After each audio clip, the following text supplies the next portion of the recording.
মিম্মান তাশা ওয়া তুইজ্জু মান তাশা ওয়া তুদিল্লু মান তাশা বিয়াদিকাল খায়র ইন্নাকা আলা কুল্লি শাইইন কাদির। জোরে কোন আল্লাহু আকবার। চেয়ার দেওয়ার মালিক জোরে কোন কে? চেয়ার ছিনায়া নেওয়ার মালিক জোরে কোন কে? শুধু তাই নয়, জুতা মেলায়া অপমান কইরা দেশ থেকে ভাগানোর মালিক চিল্লায়া জোরে কোন কে? মোহতারাম হাজিরিন, যুবক তোমার কাছে মেসেজ দিতে চাই, বাজান আমার তোমার একটু ভুল ভাল ভাঙ্গায়া দিয়া যাইতে চাই। আল্লাহ কয় কবিরাজ সন্তান দিতে পারে না, আমি আল্লাহ পারি। পীর বাবা পারে না, আমি পারি। মাজারওয়ালা পারে না, আমি পারি। মাজারওয়ালা সহ 14 গোষ্ঠী একসাথ হইলেও মরা গাছ তোমার স্ত্রীর ভিতরে সন্তান দিতে পারবে না, বাপ তোমাকে বানাইতে পারবে না। সুতরাং সব কিছু ভুল্লা চুল্লা বাদ দিয়া সমস্ত বিপদ আপদ বালা মুসিবতে আমার কাছে চাও। আমি আল্লাহ একবার চাও দেই নাই, দুইবার চাও দেই নাই, তিনবার চাও দেই নাই। হতাশ হওয়ার কোনো কারণ নাই। কেন বুঝো না? আমি যে তোমারে দিব, তোমার সাথে কি আমার একটা গুড রিলেশন, ভালো আন্ডারস্ট্যান্ডিং হবে না? আমি তো তোমারে চাই, আরেকবার আমার বান্দা কেন চায় না?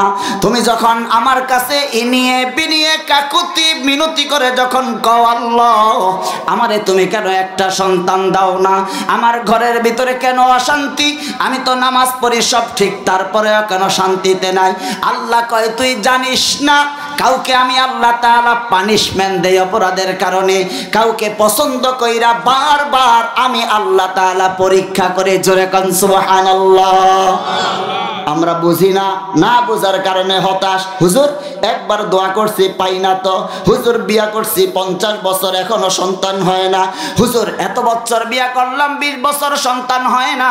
আমি আপনাদের কাছে বলতে চাই, আপনারা 1 নম্বরে খেয়াল করেন, জাকারিয়া নবী। জোরে বলেন কি নবী? আরে আওয়াজ করে কয় না কি নবী? আওয়াজ করে বলেন কি নবী? আরেকজন হইল আমাদের কলিজার টুকরা বাবা হযরত ইব্রাহিম আলাইহিস সালাম। ঠিক না বে ঠিক? এ মুসলমান খেয়াল করেন, ইব্রাহিম আলাইহিস সালামের বয়স বর্ণনা অনুযায়ী 80 অথবা 120 বছর, সন্তান হয় না। ঠিক না বে ঠিক? এরপরে কানতে কানতে জীবনের দশা দফা সারা, সর্বশেষ মুহূর্তে হাজরা আলাইহিস সালামের থেকে আল্লাহ তাআলা ইসমাইলকে দান করেছেন। জোরে কোন মারহাবা। জাকারিয়া নবীর সন্তান হয় না, হয় না, হয় না। এই যে ফিলিস্তিন, ফিলিস্তিনের মসজিদুল আকসা 50 বছর যাবত জাকারিয়া আলাইহিস সালাতু ওয়াস সালাম মসজিদের ইমাম সাহেব, সুবহানাল্লাহ কইলেন। ওনার ভাইরা হযরতে ইমরান 50 বছর যাবত ইমাম সাহেব। হযরত ইমরান হইলেন ওই যে ঐতিহাসিক নারী মহিয়সী রমণী হযরতে মারিয়াম আলাইহাস সালামের বাবা। ইমাম সাহেব সন্তান হয় না। কানতে কানতে কানতে কানতে কান্না করতে করতে জীবনের চোখের পানি কেমন যেন শেষ হয়ে যায়। চোখের পানি ফেলায়া মারিয়াম আলাইহিস সালামের মা হযরতে হান্না, ইমরান আলাইহিস সালাতু ওয়াস সালামের স্ত্রী, চোখের পানি ফেলায়া কান্দে আর কয় মালিক একটা সন্তান কি দিবা না? আমারও তো মনে চায় সন্তান বুকে জড়ামু, স্তনের দুধ খাওয়ামু, মা ডাক শুনমু, আব্বু ডাক শুনমু, মনে চায়। দিবা না মালিক, তুমি দিবা না? ঘরের দুয়ারের সামনে বসে বসে হঠাৎ কইরা তাকায়া দেখে গাছের ভিতরে একটা মা পাখি তার ছানাকে আদার খাওয়ায়। সুবহানাল্লাহ। মনের ভিতরে মায়ার ইমোশন এমন ঢেউ শুরু হয়ে গেল, আল্লাহর কাছে এবার চোখের পানি ফেলায়া কয় মালিক রে, তোমার লীলা বুঝি না, তোমার কুদরত বুঝি না। একটা পাখি ছানা দিয়া তাকে মা হওয়ার সৌভাগ্য তুমি দান করেছ, কিন্তু আমি মানিস, আমি তো কোনোদিন বেপরদা হইয়া ঘুরি না, আমার জন্য কি মায়া লাগে না? আমারে কি তুমি একটা সন্তান দিবা না? আল্লাহ কয় ওই হান্না, এতদিন পর্যন্ত কাঁদছিলি, আজকের মতন এত চমৎকার কান্না তোর হৃদয়ে ফাটা তোরা দ্বারা আমি দেখি নাই। দোয়া অ্যাকসেপ্ট করলাম, কবুল করলাম, আজকে সন্তানের ফয়সালা। জোরে কোন সুবহানাল্লাহ, নারায়ে তাকবীর। ওই আল্লাহ আছে না নাই? আওয়াজ কইরা পিছন দিক থেকে যুবক ঝিমায় আছে, জোরে বলেন আছে না নাই? বুড়া হয়ে গেছেন, আল্লাহ বুড়া হয়ে গেছে, লাঠি ব্যবহার করে, চোখের পাওয়ার কমে গেছে, কল্পনা করা যায়? সে আল্লাহ যদি এমনই থাকেন, ওনাদেরকে যদি দেয় আমাদেরকে দিবেন না কেন? ঈমান ওটা ছিল 100-এ 100, আমাদেরটা তো 100 নাই। আমরা সামথিং পামো কি পামো না, হবে কি হবে না, এই নানান কিসিমের সমস্যার কারণে পাই না। অথচ একবার আপনি খালি তাহাজ্জুদটা ধরেন রাত্রে, যদি আপনি আমার এই আমল যেটা আমি বলতেছি আমার না, শুধু ধরেন, ধরার পরে যদি আপনি দেখেন যে হচ্ছে না, বৈধ কোনো আকাঙ্ক্ষা পূরণ হয় না, জাপটা ধরে হযরতপুরের তে কলার ধরে টাইনা নিয়ে আইসেন। কইছিলেন হুজুর আমল তো কইছি পাই নাই, বুঝেন নাই? একে চ্যালেঞ্জ, যে ওষুধ বিক্রি করতে আসছি একবারে চ্যালেঞ্জ 100%, আপনি তাহাজ্জুদ পইরা চাচ্ছেন আল্লাহর কাছে, পাবেন না। যদি না পান কলারটা ধইরা আইন না, দুইটা গালের ভিতরে টাস টাস করে লাগাই দেন, কিচ্ছু বলবো না। কেন? কারণ সমস্ত নফল নামাজের ইমাম সাহেব হইল তাহাজ্জুদ। আল্লাহর বুজুর্গ বান্দাদের পরিষ্কার বক্তব্য, কেউ নিজেকে ওলি দাবি কইরা বলবে আই এম এ ওলি, আর তার আমল নামার ভিতরে তাহাজ্জুদ নাই, নিজেকে ওলি দাবি করার কোনো চান্স নাই। জোরে কোন আল্লাহু আকবার। তাহাজ্জুদ যখন কেউ পড়ে আর রাত 3টা থেকে 4টার ভিতরে যখন নিরিবিলি মালিকের সাথে প্রেম চলতে থাকে, আল্লাহ তাআলা কয় চাবি কি চা, আমি আল্লাহ সব দিয়া দিব। জোরে কোন সুবহানাল্লাহ। কথা বোঝা যায়? বোঝা যায় কথা? কষ্ট লাগে? মাফ করবেন কষ্ট লাগলে, কলিজা তো ফাইটটা যায়। কেন আপনাদেরকে আমরা নামাজ ধরাইতে পারি না? কেন একটা ঈমান বুঝাইতে কেন পারি না? কত দয়া আর মায়া করে আপনার আল্লাহ বানাইছে আপনি জানেন? চিন্তাই তো করেন না আপনি। একবারও মাথা থেকে পাও পর্যন্ত যদি খালি গভীর রাত্রে ঘুমানোর সময় একবার চিন্তা করতেন, তাহলে আপনি নামাজ থুইবেন, নাফরমানি করার চান্স না। এই ধরনের ফাজলামি মাথার ভিতরে আসতই তো না। কোনো দরখাস্ত নাই, কোনো নোটিশ নাই, কিচ্ছু চাওয়া নাই, এর ভিতরে আল্লাহ তাআলা আপনাকে এইভাবে দিয়া দিল সব কিছু, না চাইতেই সব পায়া গেলেন। 2টা চোখ দিছে, একটা নষ্ট হইলে আরেকটা দিয়া যেন চলতে পারে। সুবহানাল্লাহ কয় না? নাক সর্দি লাগলে পরে একসাথে 2টা জাম হইলে তো জাম শেষ। কিন্তু আপনি একবার লক্ষ্য করে দেখছেন একসাথে 2টা জাম হয় না। একটার আল্লাহ খোলা রাখে সোজা একবারে ওপেন, আরেকটার ভিতরে জাম। এটা লাগছে, কিছুক্ষণ পর আবার নাড়াচাড়া দেওয়ার পরে এটা জাম, এটা খুললা যায়। সুবহানাল্লাহ কয় দেন। কান 2টা দিছে, একটা যদি না থাকে বান্দা যেন আরেকটা দিয়া চলতে পারে। আহা, আল্লাহরে চিনলেন না? 2টা হাত দিছে, একটা অচল হইলে যেন আরেকটা দিয়া চলতে পারে। আহা, 2টা পাও মালিক দিছে, একটা পাও যদি না থাকে, 2টা না থাকলেও তো থাকবে, কিন্তু একটা দিয়া হইলো একটা লাঠির সাহায্য নিয়েও যেন চলতে পারে। চিল্লা জোরে কোন সুবহানাল্লাহ। এই জন্যই তো আমার আল্লাহ ডাক দিয়া কয় ফাআইনা তাযহাবুন, কোথায় যাচ্ছিস রে? কই যাচ্ছিস? কার কাছে যাস? ফাআইনা তাযহাবুন, কোথায় যাও? তুমি তাকায়া দেখলা না মাথা থেকে পাও পর্যন্ত চতুর্দিকে আমি না তোমার কাছে? আমি না তোমারে দয়া মায়া করে রাখছি? তুমি জানো আমার আজরাইলের কি অবস্থা? যখন সকালে ফজর পড়ো নাই, এই মাটি কইছে আল্লাহ দেখো কি সুন্দর করে আরামের বিছনায় শুয়ে রয়েছে, কত বড় নাফরমান, তোমারটা খাইলো, সবকিছু তোমার করলো, নামাজটা পড়লো না। আল্লাহ কিচ্ছু তো চাও নাই, নামাজ তুমি একটু কও না আল্লাহ, ওর খাট পালং যা আছে ভাঙ্গা টুকরা করে আমি আমার ভিতরে নিয়ে নিমু। আল্লাহ কয় চুপ, একেবারে চুপ থাক, জোহরের অপেক্ষায় আছি, দেখি বান্দা জোহরে আসবে। সুবহানাল্লাহ বলে। আহা, জোহরের সময় আল্লাহ জোহরে তো বললো না, আইলো না তো। আসর আসে, এখনো তো আরো 3টা আসরে আসবে, কিন্তু তাকায়া কয় মাটি, আল্লাহ কই? আসরে তো আসলো না, মাগরিব আছে তো। আল্লাহ মাগরিব হচ্ছে আইলো না। এশা আছে আরেক চান্স। মালিক আরো আদর যত্ন করে ডাক দিয়া কয়, আইয়ুহাল ইনসান মা গররাকা বিরাব্বিকাল কারীম আল্লাযী খালাকাকা ফাসাওয়াকা ফাআদালাক ফি আইয়ি সূরাতিন মা শাআ রাক্কাবাক।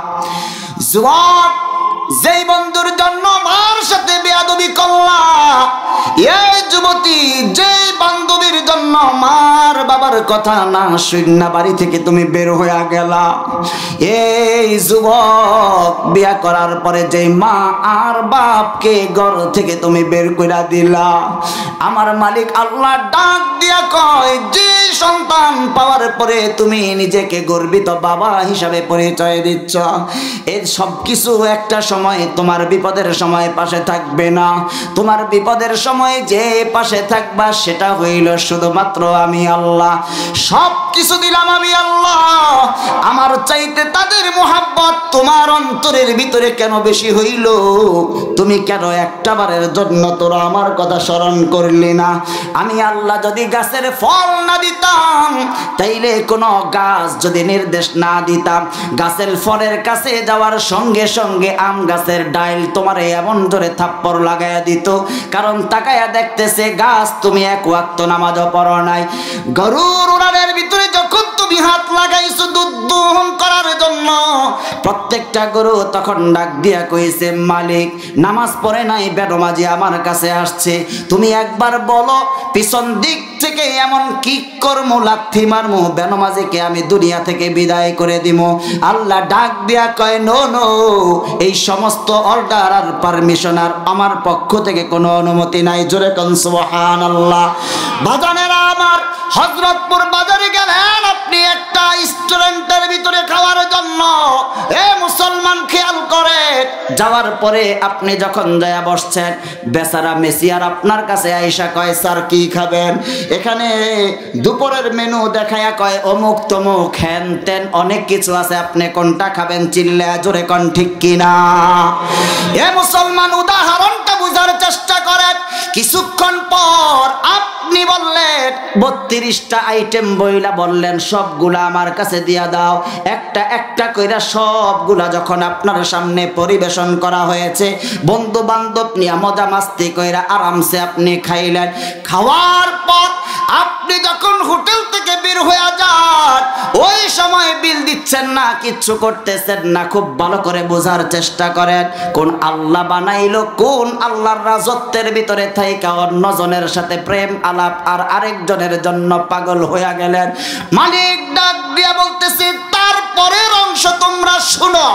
যখন তুমি ওইখান থেকে, যখন হোটেল আর রেস্টুরেন্ট থেকে যখন তুমি বের হয়ে যাও, ওই সময় মেসিয়ার যায় কয় ম্যানেজারকে, স্যার এই লোকটা ঘরের ভিতরে ঢুকছে, আপনি দেখছেন আমি নিজে কিন্তু এতক্ষণ খাওয়াইলাম, একটা আর দুইটা না 2000 টাকা কমস কম তার বিল হয়ে গেল। আমি তাকায়া দেখলাম আপনার খাবারের বিল তো পরিশোধ করলই না, বরং আমি একটা আশায় ছিলাম, দীর্ঘক্ষণ মেহমানদারি করেছি, আমারে মনে হয় একটা বোনাস টোনাস কোনো কিছু দিবে, তাও তো দিল না, আপনার সাথেও কথা বললো না। এ মুসলমান খুব খেয়াল করার বাজান বুঝো। কিছুক্ষণ পরে যখন লোকটা আস্তে আস্তে বের হয়ে যায়, এ মুসলমান খেয়াল করেন, আর যখন এই মামলা যখন দায়ের করা হয়, হোটেলের বয় যখন ম্যানেজারের কাছে কয়, ম্যানেজার তখন ডাক দিয়া কয়, শুট, তোর কাছে অনুমতি নিয়ে অনেকগুলো জিনিস খাইলো, আমার চোখের সামনে দিয়া বের হয়ে গেছে, আমি কিন্তু কিচ্ছু বলি নাই, আমি দেখছি। তার মানে হইল, এখন বাজান আপনারা বুঝতে চেষ্টা করেন, কারণ হইল ম্যানেজার তাকে কিচ্ছু বলে নাই, কারণ হইল ওই মুহূর্তে ম্যানেজার তাকে ডাক দিয়া কয়, তোরে রাখছি শুধুমাত্র বিল পরিশোধ করার জন্য, তোরে রাখি নাই বিলের তদারকি করার জন্য, রাখি নাই খাবার পরিবেশন করার জন্য, তোরে রাখছি।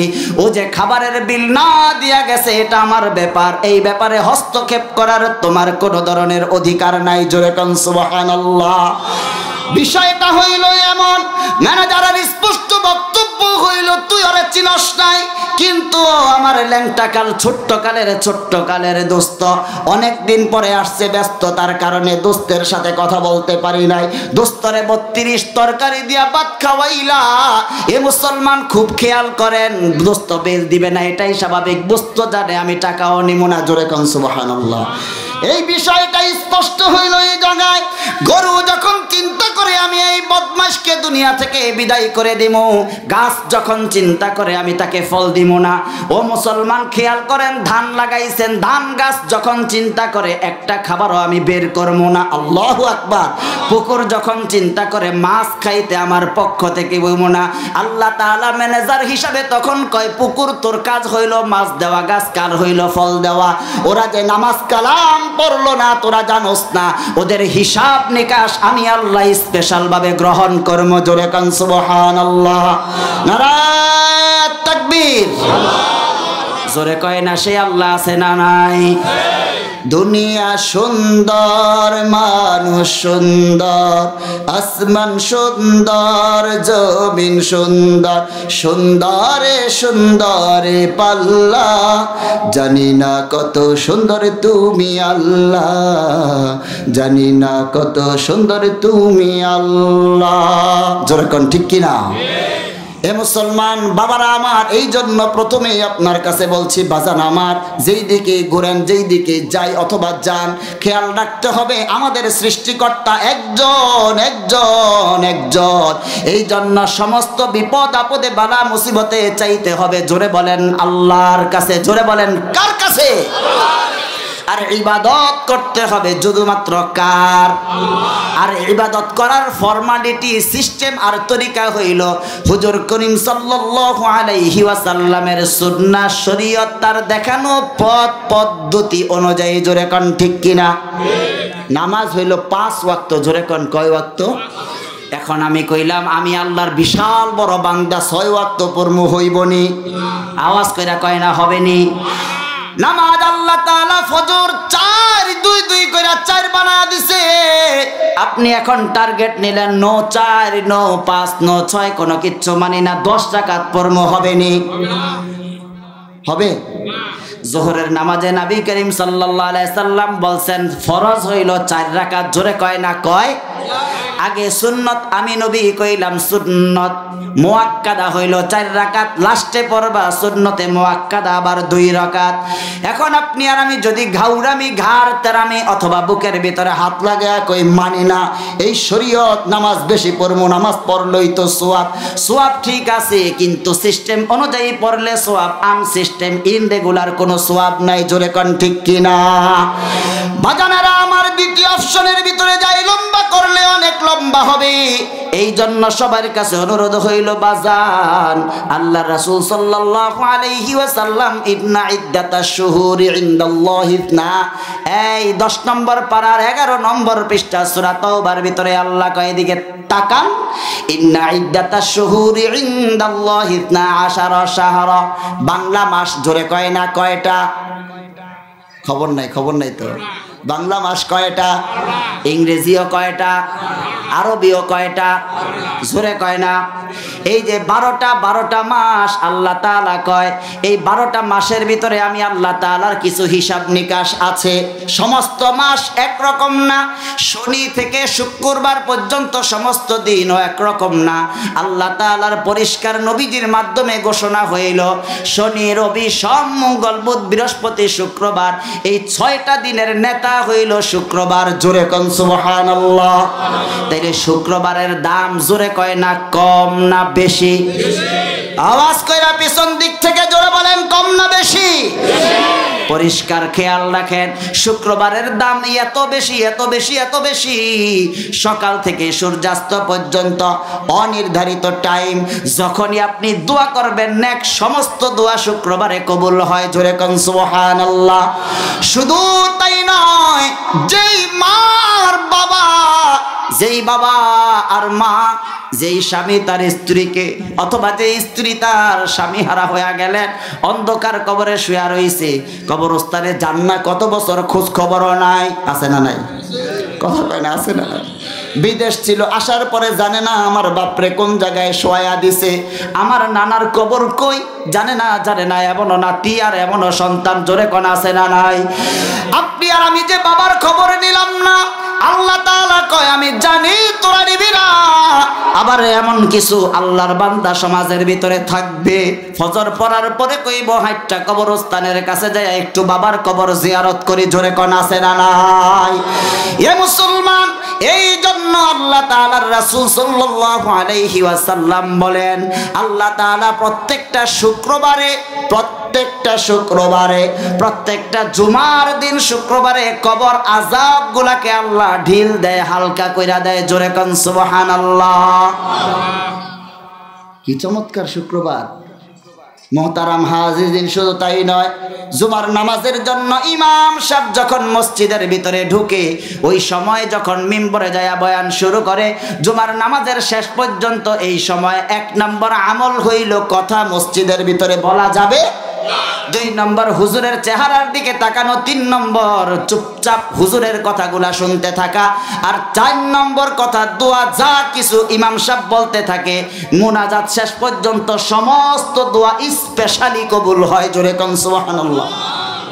মনে থাকবো নি, না থাকলেও তো সমস্যা নাই, না থাকলেও সমস্যা নাই, আমল করেন, শুনেন। মুহতারাম হাজিরিন, আল্লাহ তাআলা এবার দ্বিতীয় স্টেপে আইসা কয় ওয়াকাদা রাব্বুকা আল্লা তা'বুদু ইল্লা ইয়া। তাইলে এই জমিনের ভিতরে ইবাদত হবে শুধুমাত্র, কেবলমাত্র, এদিকে তাকান, কেমন যেন মালিক কুদরতি কলার ঝাড়া দিয়া কয় শুধু আমার, আর কারোর ইবাদত জমিনের ভিতরে চলবে, জোরে কয় না, জমিনের ভিতরে চলবে। দ্বিতীয় স্টেপে আইসা কয় তুমি যে জমিনের ভিতরে আমার ইবাদত করবা, আমার ইবাদত যে তুমি করবা, এই শুনো, আমি যে তোমাকে 2টা হাত, 2টা পা, 2টা চোখ থেকে মাথা থেকে পা পর্যন্ত কমপ্লিট বানা জমিনের ভিতরে তোমারে আমি যেই মেশিন, যেই কারখানার ভিতরে রাখছিলাম, যেই কারখানার ভিতরে 10 মাস 10 দিন আমি আল্লাহ তাআলা রাখছিলাম, যেই দিন সর্বপ্রথম তোমার আব্বুর ঔরস থেকে 1 ফোঁটা পানি তোমার আম্মার শরীরের ভিতরে ঢুকছে, হাদিস শরীফের ভিতরে আসছে, ওই দিনই আল্লাহ তাআলা আমার মা, আপনার মা, আমার বউ, আপনার বউ, প্রত্যেকটা মায়ের পেটের ভিতরে একজন কুদরতি ফেরেশতা পাঠাইয়া দিছে, জোরে কোন সুবহানাল্লাহ। আপনারা কি আশ্চর্য হইলেন না মনে হয়? তো জোরে কোন সুবহানাল্লাহ। এই ফেরেশতা মায়ের পেটের ভিতরে থাকছে আল্লাহ তাআলার হুকুম অনুযায়ী, সুবহানাল্লাহ বলেন। আল্লাহ কইছে, আল্লাহ তাআলার সাথে তার প্রত্যেক মুহূর্তে কথা হইছে, আল্লাহ এখন তো পানি কি হবে, পানি তো এটা আস্তে আস্তে রক্ত হইতে হবে, সুবহানাল্লাহ কয় না? আহারে কোরআন শরীফ রে, ওরে কোরআন শরীফ, তোরে যদি কেউ শুরু থেকে শেষ পর্যন্ত পড়তো, ভাষাও ও তো কোনো অবস্থাতেই কোনো জায়গা থেকে না করতো নাফরমানি মানারকার সাথে, না পড়তো নাফরমানি কোনো বাবা মার সাথে। কোরআন শরীফটাকে আল্লাহ এত সুন্দর করে সাজাইছেন, জোরে কোন সুবহানাল্লাহ। পুরা বিবরণ দেওয়া, সুম্মা খলাকনান নুতফা প্রথম স্টেজ, সুম্মা খলাকনান নুতফাতা আলাকা দ্বিতীয় স্টেজ, সুম্মা খলাকনান নুতফাতা আলাকাতান ফাখলাকনাল আলাকাতা মুদগা তৃতীয় স্টেজ। এক একটা লেভেল করে আল্লাহ তাআলা সর্বশেষ কয়, তারপরে সে তোমারে এই বাবু বানায়া দুনিয়ায় আমি আনছি, জোরে কোন সুবহানাল্লাহ। কিরে তোমার মনে নাই? তুমি যেই দিন দুনিয়া আসতেছিলা তুমি জানো না? হামালাতহু উম্মুহু কুরহা ওয়া ওয়াদাআতহু কুরহা ওয়া হামলুহু ওয়া ফিসালুহু 30 শাহরা। আল্লাহু আকবার বলেন। 10 মাস 10 দিন একটা সেকেন্ডের জন্য ঘুমাইতে পারে নাই, ভাত খাইতে বসছে, আগে একলা খাইতো, এখন পেটের ভিতরে আল্লাহ সন্তান দান করছে। মা দুঃখিনী আমার যখনই খাইতে বসছে, এ যুবক হাতে আর পায়ে ধরে একটু নিরিবিলি শুনো আর কল্পনা করে দেখো, তুমি আর আমি যখন বমি আসে তখন মনে হয় কলজাটা ফাইটটা যায়, কি ভয়াবহ অবস্থা। তোমার আর আমার মার ইতিহাস আল্লাহ কোরআন শরীফের ভিতরে কয়, সন্তান তুমি যদি মার রক্তাক্ত ঈমান দীপ্ত এরকম কঠিন ইতিহাস শুনতা, তাইলে তুমি তোমার মারে তোমার জীবনের শেষ মুহূর্ত পর্যন্ত মাথার উপরে একটা বুড়া বুড়িয়ার বাড়ি থেকে বাইর করার তো প্রশ্নই ওঠে না। জোরে কান সুবহানাল্লাহ। তোমার স্ত্রী ওই মুহূর্তে স্বামী ডাক দিয়া কয়, প্রিয়তমা তুমি আমার ভাত কি খাইবা না? তখন ডাক দিয়া কয়, স্বামী আমার ভাত খাইতে তো মনে চায়, কিন্তু বমির কারণে আমি খাইতে পারি না। পেটের ভিতরে আমরা যখন ছিলাম এমন মোচড় দিছি মার পেটের ভিতরে, কোরআন কয় মা তখন বইসা থাকতে পারে নাই, মা তখন দাঁড়ায় গেছে, বিছনায় শুয়ে পড়ছে। প্রথম 3-4 মাস মার জীবনে এমন দুঃখ হয়েছে, এই দুঃখ দুনিয়ার কেউ বুঝবে না, শুধুমাত্র আমার মালিক। আমার মালিক ডাক দিয়া কয়, সূরা আহকাফ 26 পারার 2 নম্বর পৃষ্ঠার ভিতরে ভয়াবহ বিবরণ আমি উঠাইয়া দিছি। হামালাতহু উম্মুহু কুরহান ওয়া ওয়াদাআতহু কুরহা ওয়া হামলুহু ওয়া ফিসালুহু 30 শাহরা। এতটুক হইল তো হইতো, কিন্তু না 10 মাস 10 দিন পরে যখন দুনিয়া আসার সময় হইল, অবস্থা আরো বেগতিক। আতঙ্কের ভিতরে ভয় আছে, কারণ জীবনের প্রথম সন্তান বাঁচবে নাকি আমি মা বাঁচবো, এই জন্য ভয়াবহ অবস্থা। সবাই চতুর্দিক থেকে সাপোর্টিং করে, সাহস দেয়, কিন্তু নিজের মনের ভিতরে সাহস আসে না, জানি আমি থাকবো নাকি। আল্লাহ তাআলা কোরআনুল কারীমের ভিতরে কয়, যখন ডেলিভারির সময় হয় তখন প্রত্যেকটা মা তার স্বামীর কাছে যায়, কয় আপনি আমারে মাফ করে দিয়েন, কোনো খেদমত আপনার ঠিকঠাক মতো করতে পারি নাই, আমি জানি না আমাদের এই সন্তান হইতে যায় আমি বাঁচবো নাকি মারা যাবো। বাবাদের আমার খুব খেয়াল করেন, একটা সময় যায় সমস্ত পরিকল্পনার লাশ ফিনিশিং হয়ে দাঁড়ায়। বিদায় নিয়ে যখন নিজের মার কাছে, নিজের বাপের বাড়িতে যখন চলে যায়, তখন এমন হাজার হাজার মা জমিনের ভিতরে আছে। এই যুবক আমার তোমার কাছে অনুরোধ করে বলি, বাজারেরা আমার খুব বুঝেন, এমন মা আছে, সমস্ত মায়েদের মধ্যে ডাক্তাররা যখন বইলা দেয় সন্তান 50-50 চান্স, হয়তো মা বাঁচবে অথবা সন্তান বাঁচবে।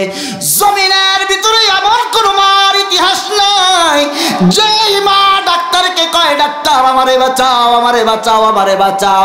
সমস্ত মা চিৎকার করে কয়, ডাক্তার 10 মাস 10 দিন যেই সন্তানের জন্য সবকিছু কোরবানি করলাম, আমার সন্তান দুনিয়ার আলো বাতাস দেখুক, আমার মার দুনিয়ার ভিতরে থাকার কোনো প্রয়োজন নাই। জোরে কান সুবহানাল্লাহ। এ মুসলমান, শুধু তাই নয়, এরকম হাজারো ঘটনা চোখের সামনে। মা তেজগাঁও যখন রেলের ভিতরে আগুন দেওয়া হয়েছিল, মনে থাকার কথা, চতুর্দিক দিয়া সবাই যখন মারে ডাক দেয়, তুমি বাইর হও, তুমি বাইর হও। মা তাকায়া দেখলো রেলের এই যে একটা ছোট্ট জানালা, এই জানালা দিয়া 2 জন একসাথে, সন্তান এবং মা, ঝাঁপ দেওয়া সন্তান না। সাংবাদিকরা তাকায়া দেখলো, দেশের সমস্ত মিডিয়া দেখছে, মাত্র কয়েক মাস আগের ঘটনা।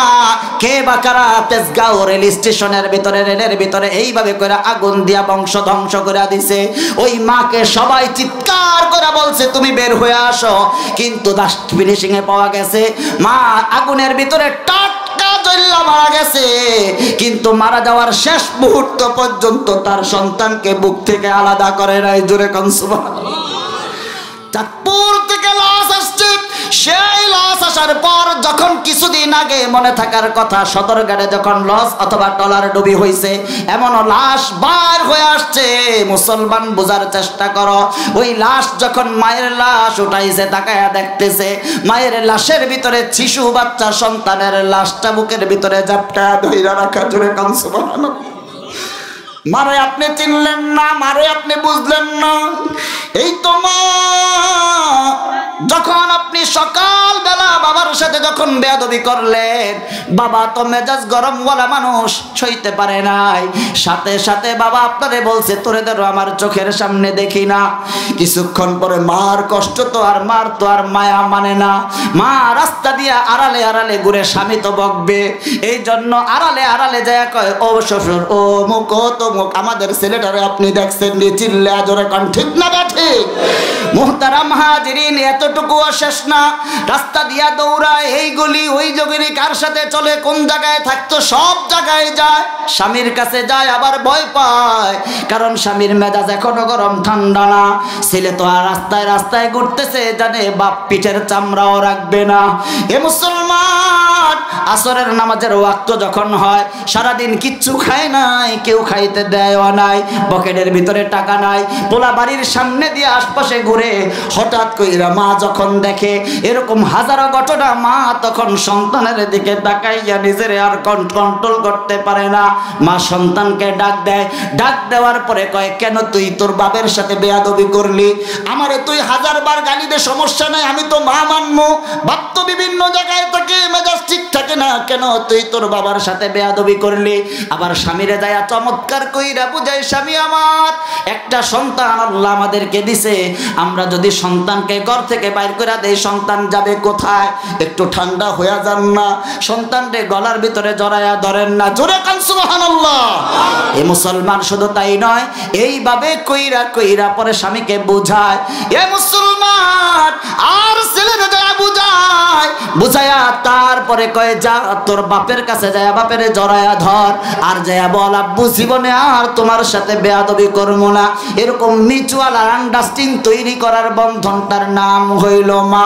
শুধু তাই নয়, শুধু তাই নয়, এখন আমার সামনে যে যুবক, সে বুঝবে না, কিন্তু পিছনের ইতিহাস যারা জানে, তারা এই বিল্ডিং যারা দেখে নাই, এই স্বামীর যারা দেখে নাই, এই টাইলস যারা দেখে নাই, ঘরের ভিতরে যাদের সন ছিল না, ঘরের ভিতরে যাদের থাকার মতন ব্যবস্থা ছিল না, বিভিন্ন জায়গায় যায় কাজ করত, এই মাও অন্যের বাসায় যায় কাজ করছে, যাদের অবস্থা ভালো, খাবার দিয়া দিছে দুপুরের, মা খায় নাই, মা নিয়ে আইসা তারপরে রাইখা দিছে, ছেলের জন্য রাখছে, আর চিন্তা করছে আমি যদি খাই আমার বাবু খাবে কি?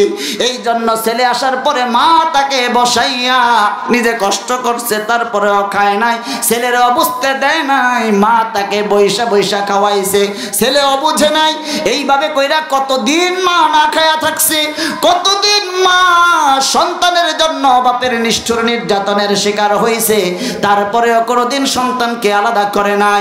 আমি আপনার কাছে বলতে চাই, হযরতে আবু হুরায়রা রাদিয়াল্লাহু আনহু আল্লাহর রাসূলের দরবারে যায়, মা মুশরিকা, ইসলাম গ্রহণ করে নাই, নবীরে পছন্দ করে না।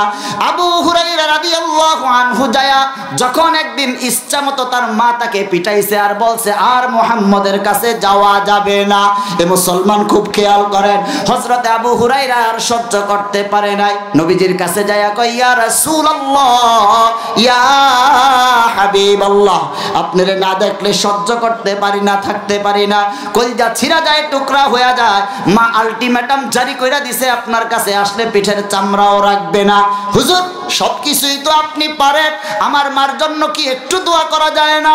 আপনি আমার মার জন্য দোয়া করেন, আমার মাকে যেন আল্লাহ তাআলা ইসলাম গ্রহণ করায়া মুসলমান বানায়া দেয়। দুজন এক পথের যাত্রী হইলে মা আমার পথের ভিতরে কাটা হবে না। এ মুসলমান, খুব খেয়াল করেন, আল্লাহ তাআলা রাসূল সাল্লাল্লাহু আলাইহি ওয়াসাল্লামের মাধ্যমে আর আপনাকে আমাকে যোগায়। হযরতে হুজুর সাল্লাল্লাহু আলাইহি ওয়াসাল্লাম মাঝখানে ডাক দিয়া কয়, দোয়া করমু ঠিক আছে, কিন্তু নালিশ করবা না, কারণ মার ব্যাপারে পদক্ষেপ গ্রহণ করার কোনো অধিকার আল্লাহ আমারে দেয় নাই। জোরে কান সুবহানাল্লাহ, নারায়ে তাকবীর। মোহতারাম হাজিরিন, বলছিলাম তাহলে কোন কথা? হযরতে আবু হুরায়রা রাদিয়াল্লাহু আনহু বাড়ি থেকে বের হয়ে যাইতেছেন নবীজির কাছ থেকে, রাস্তা দিয়া দৌড়ায় নিরীহ সাহাবী আবু হুরায়রা, না দৌড়াদৌড়ি, না কিলাকিলি, না মারামারি, কিছুর ভিতরেই নাই আবু হুরায়রা। এক সাহাবী ডাক দিয়া কয়, ভাই দৌড়াও কেন? এ ভাই কেন দৌড়াও? আবু হুরায়রা ডাক দিয়া কয়, জন্য দৌড়াই, আমার নবীজিকে দেখছি হাত উঠাইয়া আমার মার জন্য দোয়া করতেছেন। চাই আমি বাড়িতে যাইয়া দেখমু আমি আগে বাড়িতে যাইয়া পৌঁছাইতে পেরেছি নাকি নবীর দোয়া যাইয়া কবুল হইয়া আমার মা ইসলাম গ্রহণ করেছেন। জোরে কোন সুবহানাল্লাহ। বাড়িতে গেছেন, দরজা টক টক নক করার সাথে সাথে হযরতে আবু হুরায়রা ডাক দিলেন। ডাক দিয়া বলতেছেন, আবু হুরায়রাকে ভিতর থেকে আবু হুরায়রা বুঝা ফেলছেন মার কথার ভিতরে কোনো কর্কশতা নাই, কোনো ধরনের মার কথার ভিতরে রুক্ষতা নাই। বুঝতে পেরেছেন আল্লাহ রাসূলের দোয়া ও কবুল, মাও ইসলাম গ্রহণ করার জন্য প্রস্তুত। জোরে কোন সুবহানাল্লাহ। মুহতারাম হাজিরিন, এই জন্য আল্লাহ তাআলার দ্বিতীয় স্টেপের বক্তব্য হইল অবশ্যইনাল ইনসানা বিওয়ালিদাইহি ইহসানা। একজনের কথা বলে নাই, দুইজনের কথা পরিষ্কারভাবে বইলা এরপরে বলতেছেন বাবার সাথে খারাপ আচরণ করবা না। আল্লাহ তাআলা জান্নাতের 8টা দরজা, বাপকে আল্লাহ তাআলা 8টা দরজার সামনে কেমন যেন দাঁড়ায়া রাখছে। কেউ যখন তার আব্বুর সাথে সর্বোচ্চ সুন্দর আচরণ করবে আল্লাহ তাআলা জান্নাতের 8টা দরজার যেই কোনো দরজা দিয়া ওই সন্তানকে জান্নাতে যাওয়ার ব্যবস্থা করে দিবেন। জোরে কান মারহাবা, নারায়ে তাকবীর। লা ইলাহা ইল্লাল্লাহ, জোরে লা ইলাহা ইল্লাল্লাহ, লা ইলাহা ইল্লাল্লাহ। হায়াতের মালিক জি আল্লাহ, মৌতের মালিক সেই আল্লাহ, রিজিকের মালিক সেই আল্লাহ, লা ইলাহা ইল্লাল্লাহ, জোরে লা ইলাহা ইল্লাল্লাহ,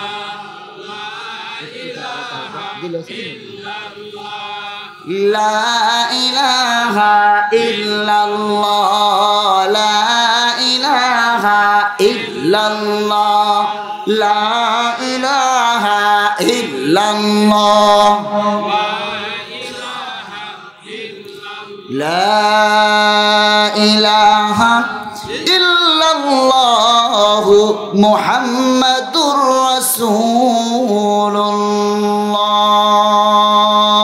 সাল্লাল্লাহু আলাইহি ওয়াসাল্লাম। মসজিদুন নববীর ভিতরে নবীজি আমার বসা, একটু খেয়াল করেন, এদিকে তাকান, এদিকে তাকান না, বসা। একজন বুড়ি মহিলা ভিতরে ঢুকছে, সাহাবায়ে কেরাম বসা, তাকায়া দেখতেছে হুজুর সাল্লাল্লাহু আলাইহি ওয়াসাল্লামের নূর রুমাল মুবারক আল্লাহর রাসূল মাটির ভিতরে বিছায়া রাখছেন। জোরে কোন সুবহানাল্লাহ। মহিলা আসছে, রুমাল মুবারকের ভিতরে নবীজি বসতে দিয়েছেন। নবীজির রুমাল, অন্য কারোর রুমাল। কিছুক্ষণ আল্লাহ রাসূলের সাথে মহিলা কথা বললেন, চলে গেলেন। নবী করিম সাল্লাল্লাহু আলাইহি ওয়াসাল্লাম দরজা পর্যন্ত সুন্দর সসম্মানে শ্রদ্ধা এবং ভদ্রতার সাথে আগায়া দিলেন। সুবহানাল্লাহ। আল্লাহ রাসূল এত সুন্দর আদর, স্নেহ, মায়া, মমতায়, শ্রদ্ধার সাথে আগায়া দেওয়া, সাহাবায়ে কেরাম অবাক হয়ে গেলেন। ঘটনা কি? নবীজি আসছেন ফিরা। ইয়া রাসূলুল্লাহ, ইয়া হাবিবাল্লাহ, মহিলারে চিনি না। ইয়া রাসূলুল্লাহ, ইয়া হাবিবাল্লাহ, মহিলাকে চিনি না, মহিলাকে চিনি না, মহিলাকে। আল্লাহর রাসূলের রুমাল মুবারকের ভিতরে যে ইচ্ছা সে কিন্তু বসতে পারে না। এই মহিলাকে কেন বসলো? কেন আপনি রুমাল মুবারক বিছায়া দিলেন? আরে দুঃখের হিস্টোরি। নবীজি এবার ডাক দিয়া কয়, সাহাবীরা, আল্লাহ তাআলা কোরআনুল কারীমের ভিতরে বলছে, হে মুহাম্মদ, আলাম ইয়াজিদিকা ইয়াতীমান ফাআওয়া, আমি কি তোমার এতিম অবস্থায় পাই নাই? আর আমি কি তোমার এতিম অবস্থায় আমি কি আশ্রয় দেই নাই? নাম্বার 2 হইল, তোমরা জানো আমার জন্মের আগে এভাবে আব্দুল্লাহ মারা গেছে। মারা যাওয়ার পর যেদিন আমি দুনিয়ায় আসবো সবচাইতে বেশি খুশি আমার দাদা হযরতে আব্দুল মুত্তালিব। কোলের ভিতরে নিচে চুমা দিছেন। বিশাল বড় ঘটনা। হযরতে আমিনা বলছেন, মুহাম্মদ পেটের ভিতরে ছিল, আমারে জ্বালায় নাই। আল্লাহু আকবার বলেন। সর্বশেষ কথা, অল্প কিছুদিন পর আমার মা হযরতে আমিনার দুধ খাওয়ার সৌভাগ্য আমার তেমন একটা হয়ে ওঠে নাই। আরবের রীতি আর রেওয়াজ অনুযায়ী, ট্র্যাডিশন অনুযায়ী আমাকে তায়েফ থেকে হযরতে হালিমাতুস সাদিয়া এসে নিয়ে গেছে।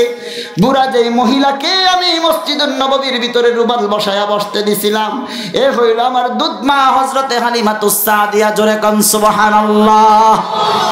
মুসলমান বাবারা আমার, শুধু তাই নয়, ডাক দিয়া কই এই পর্যন্ত বললেই শেষটা আর একটু বলতে হয়। সেটা হলো, আমি যখন আল্লাহর রাসূল সাল্লাল্লাহু আলাইহি ওয়াসাল্লাম বলেন শিশু অবস্থায় হযরতে হালিমাতুস সাদিয়ার কাছ থেকে বিদায় নিয়ে যখন এলাকায় আসছি, সিরাতের কিতাব পড়ো ভাই, সিরাতের কিতাবগুলা তুমি পড়ো, নবীজির জীবন ইতিহাস পড়ো, তাইলে তুমি বুঝবা নবী আমার কেমন।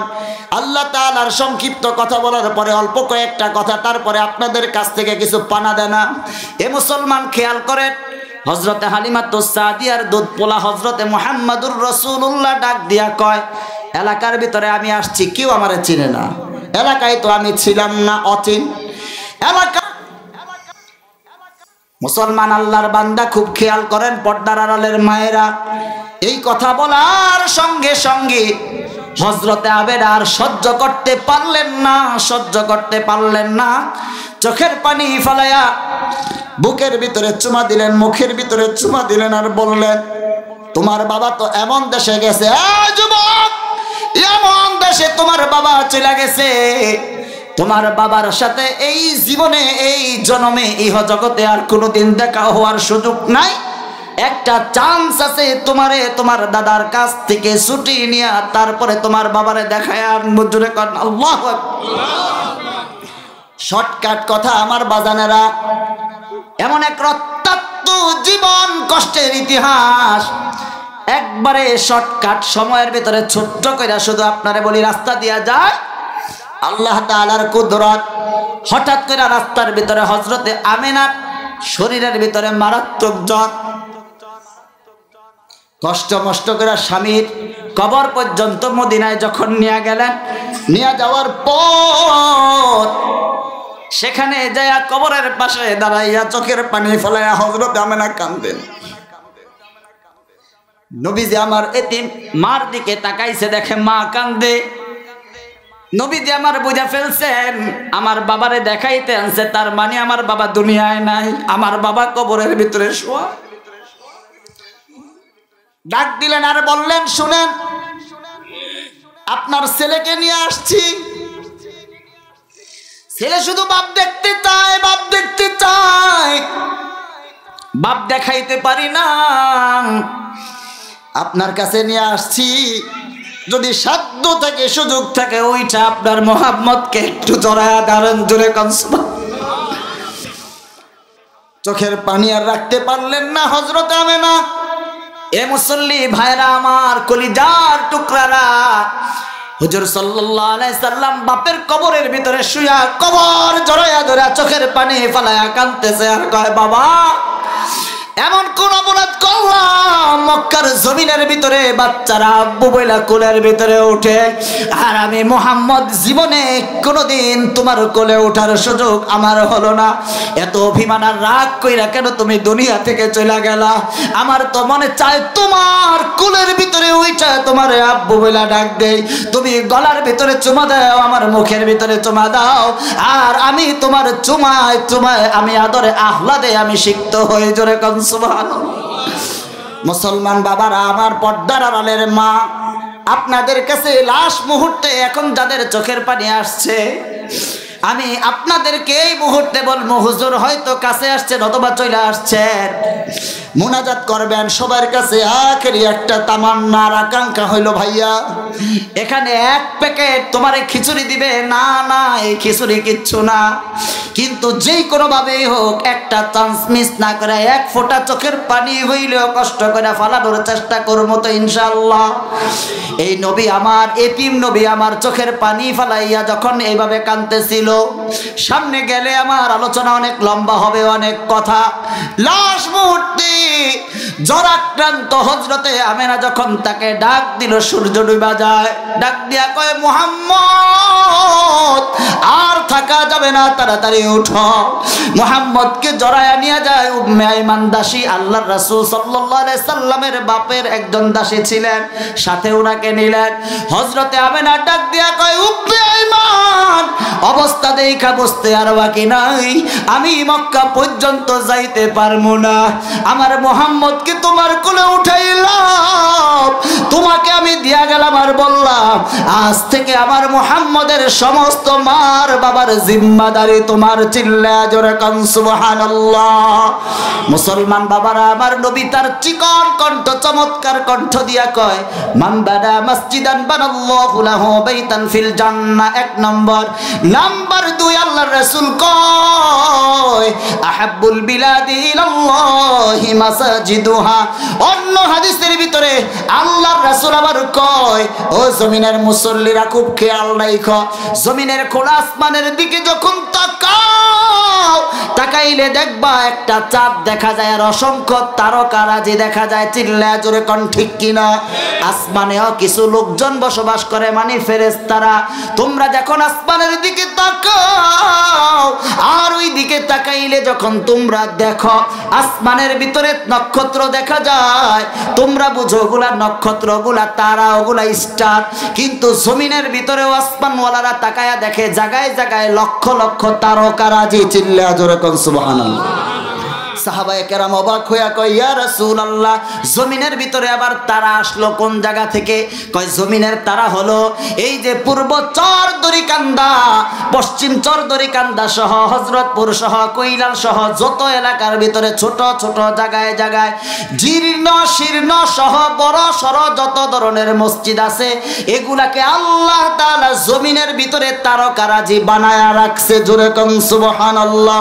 আল্লাহর রাসূল কয় এই জমিনের ভিতরে জান্নাতের বাগানে যখন তোমরা ঢুকবা, ওই জান্নাতের বাগান থেকে তাড়াতাড়ি বের হইবা না। আল্লাহু আকবার, আল্লাহু আকবার। সাহাবায়ে কেরাম কয় হুজুর জান্নাতের বাগান মারা যাওয়ার পরে তো কবরের ভিতরে। চিল্লায়া জোরে কোন ঠিক কিনা? আল্লাহ রাসূল কয় জান্নাতের বাগান জমিনের ভিতরেও আছে। কয় কোন জায়গায়? কয় তোমার বাড়ির পাশে যে একটা ছোট্ট মসজিদ, যেই মসজিদটা তোমরা কষ্ট করে নির্মাণ করেছো, এই মসজিদগুলা হইল জমিনের ভিতরে জান্নাতের বাগান। জোরে কোন সুবহানাল্লাহ। এ মুসলমান, শুধু তাই নয়, এবার আল্লাহর রাসূল সাল্লাল্লাহু আলাইহি ওয়াসাল্লাম কয় মসজিদ কি জিনিস জানোনি? তুমি কোটি টাকা খরচ কইরা মার্বেল পাথর সহ উন্নত মানের ব্র্যান্ডের বিভিন্ন ধরনের টাইলস দিয়া, পাথর দিয়া চমৎকার কইরা বিদেশি একজন ইঞ্জিনিয়ার আইনা তারপরে বাড়ি বানাইলা তোমার থাকার জন্য। আল্লাহর রাসূল কয় এই জমিনের ভিতরে ওই বাড়ির আল্লাহর কাছে কোনো দাম নাই। আল্লাহু আকবার বলেন, জোরে কোন আল্লাহু আকবার। এই বাড়ির কোনো দাম নাই। ইয়া রাসূলুল্লাহ, তাইলে কোন বাড়ির দাম? আল্লাহর রাসূল কয় এই জমিনের ভিতরে আল্লাহর কাছে সবচাইতে দামি জায়গা, প্রিয় জায়গা, অ্যাকসেপ্টেবল জায়গা হইল তোমার বাড়ির ছাপরা মসজিদ, টিনের মসজিদ, যেটার ভিতরে টাইলস নাই, নামাজ পড়ার জায়গা নাই। এটাকে আল্লাহ তাআলা জমিনের ভিতরে সবচাইতে দামি জায়গা, পিওর খাঁটি মুহাব্বতের জায়গা ঘোষণা করেছেন। জোরে কোন সুবহানাল্লাহ। মুসলমান ভাইরা আমার, পর্দার আড়ালের মা, এই জীবনে আপনি তাকায়া দেখেন কত টাকা যেই দিন ইনকামিং সোর্স শক্তিশালী পাওয়ারফুল হইছে, কামাই করছেন দুই হাত দিয়া, টাকা খাইছে বন্ধু, টাকা দিয়া বন্ধুরে হেল্প করেছেন, টাকা দিয়া বিভিন্ন জায়গায় কত কিছু করেছেন। আমি আপনার কাছে বলবো ভাই আমার, মনের ভিতরে একটু মায়া লাগায়া বলছি, খেয়াল করেন, যদি আপনার টাকার একটা অংশ মসজিদও পায় নাই, কোনো মাদ্রাসাও পাইল না, কোনো এতিমের কাজে লাগে নাই, কোনো এতিমকে আপনি আপনার ইনকামিং সোর্সের একটা অংশ দেন নাই, আপনার মতন কপাল পোড়া, আমার মতন কপাল পোড়া জমিনের ভিতরে আর কেউ নাই। কিয়ামতের ময়দানে আমার আল্লাহ তাআলা ডাক দিয়া বইবে, আমার আব্দুল্লাহ, তোমারে আমি ইটালি নিছিলাম, ফ্রান্স নিছিলাম, কোরিয়া নিছিলাম, কাতার নিছি, দুবাই নিছি। তুমি না কত টাকা ইনকাম করলা, তোমার টাকা সব জায়গায় খরচ হইল।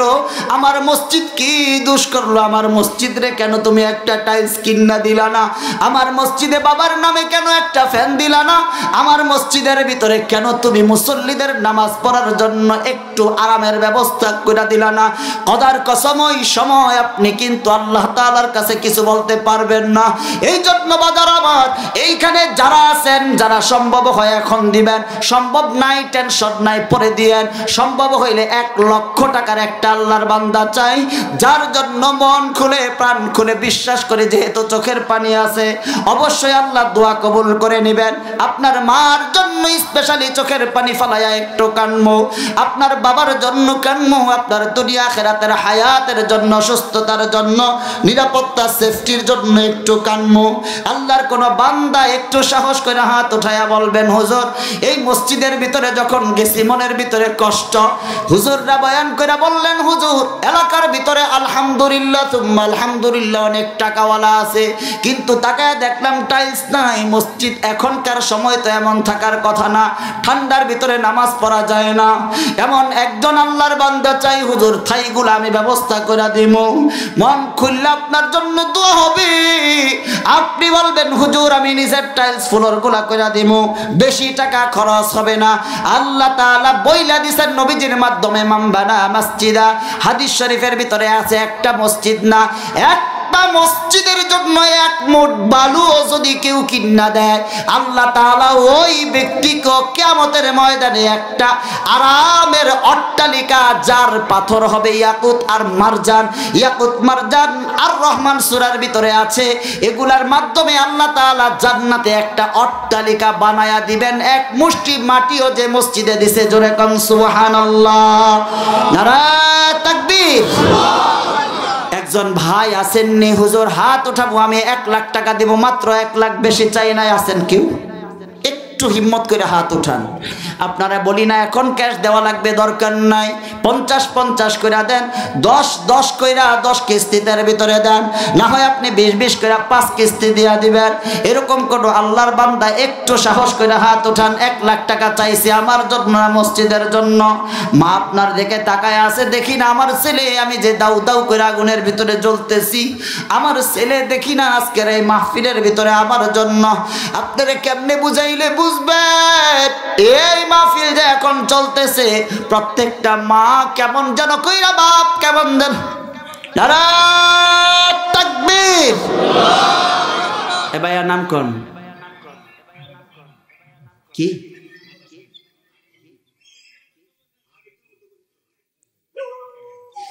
আল্লাহ তাআলা কবুল করো, জোরে কোন আমিন। যাক, ভাইয়া গেছে, ভাইয়ার 5 কোটি। আল্লাহ তাআলা ভাইকে সুস্থতা দান করুক, সবাই পড়েন আমিন। আল্লাহ তাআলা জানে মালে বরকত দান করুক, সবাই করে আমিন। ভাই কি নাই ভাই, সময় নষ্ট করবো না। হুজুর হয়তো বসে আছেন, হুজুর হুজুর চলে আসছে, হুজুর বসে আছে। ভাইয়া একটু বলেন না ভাইয়া, 56 বেজে গেছে, বলেন একটু। ঢাকা মাহফিল, সুস্থ সমাজ গড়ার বিপ্লবী চেতনায়।